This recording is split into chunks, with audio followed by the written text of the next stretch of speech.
Bismillahirrahmanirrahim. Selamat berjumpa kembali dengan kami di YouTube channel Berbagi Makna. Dan alhamdulillah hari ini kita masih diberi kesehatan dan waktu yang cukup sehingga kita bisa berbincang-bincang mengenai satu hal yang sangat penting dalam kita menjalankan kehidupan dalam berbangsa dan bernegara, yang mana yang saya sampaikan ini adalah suatu hal yang sangat penting dan mendasar, yaitu mengenai hukum. Seperti beberapa episode yang lalu yang telah kami sampaikan, terutama yang ada di dalam judul 7 to 7, yaitu 7 untuk 7, di mana tugas dari seorang presiden yang pertama itu adalah mewujudkan kesejahteraan rakyat semesta. Apa itu kesejahteraan?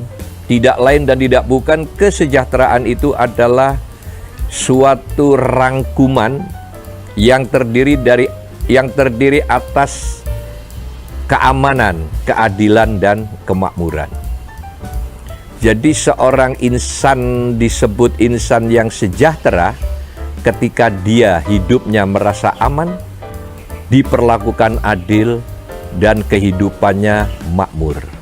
Inilah definisi sejahtera yang kira-kira sangat mudah ditangkap dan diserap oleh segenap masyarakat. Itu yang pertama.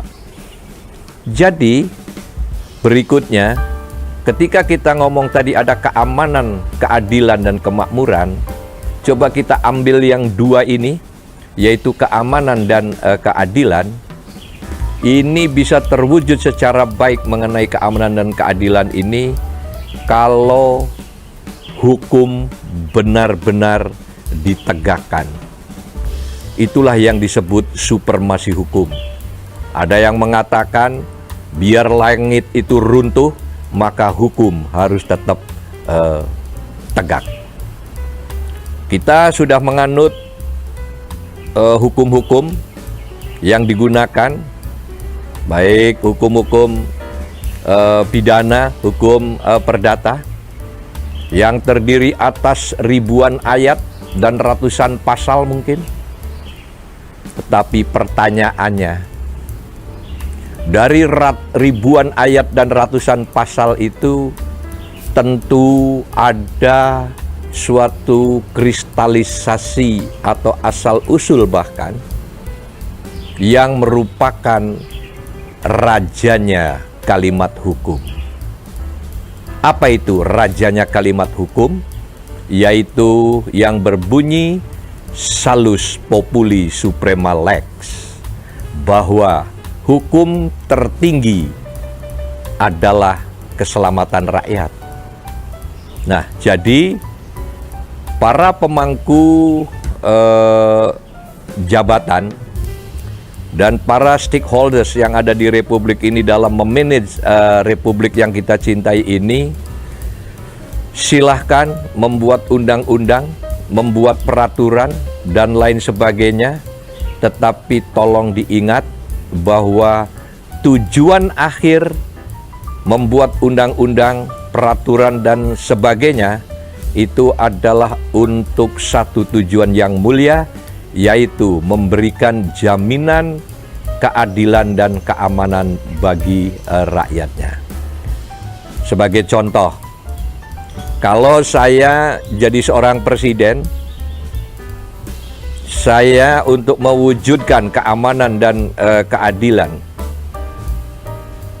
terhadap segenap rakyat Indonesia, saya mungkin panggil Kapolri, panggil Panglima TNI, dan panggil Kejaksaan Agung, Jaksa Agung, dan Menteri Kehakiman.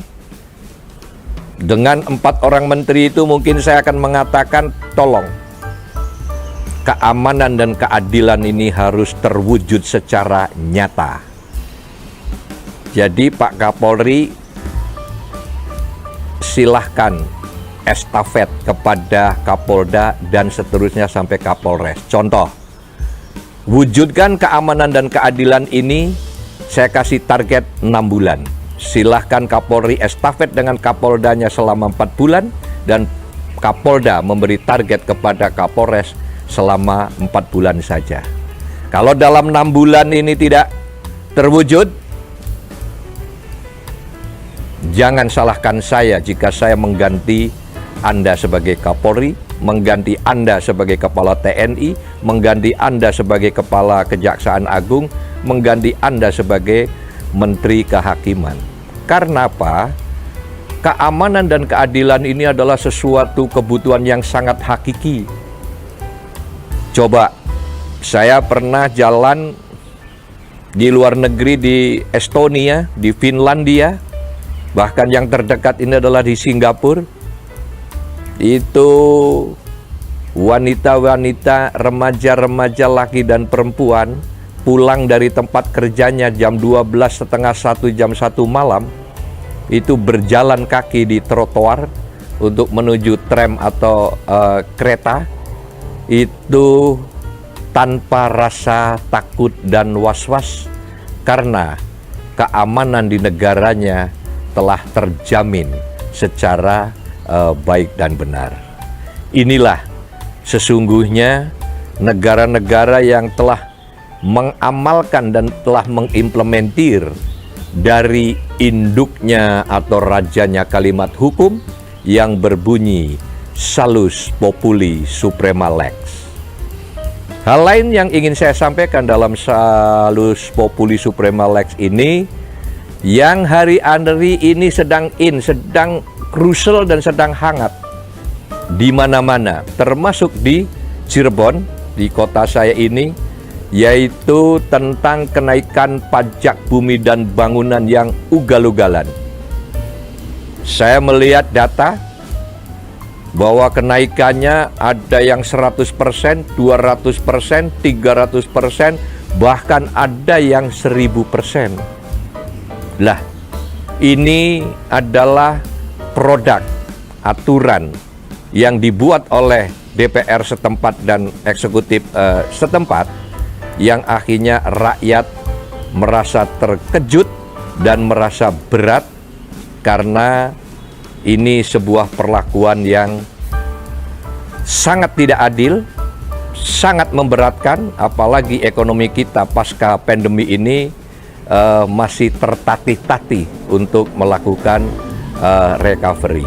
Jadi banyak sekali contoh-contoh di Indonesia ini yang jauh dari makna Salus Populi Suprema Lex, bahwa hukum tertinggi tidak lain tidak bukan adalah keselamatan dan keadilan bagi rakyat.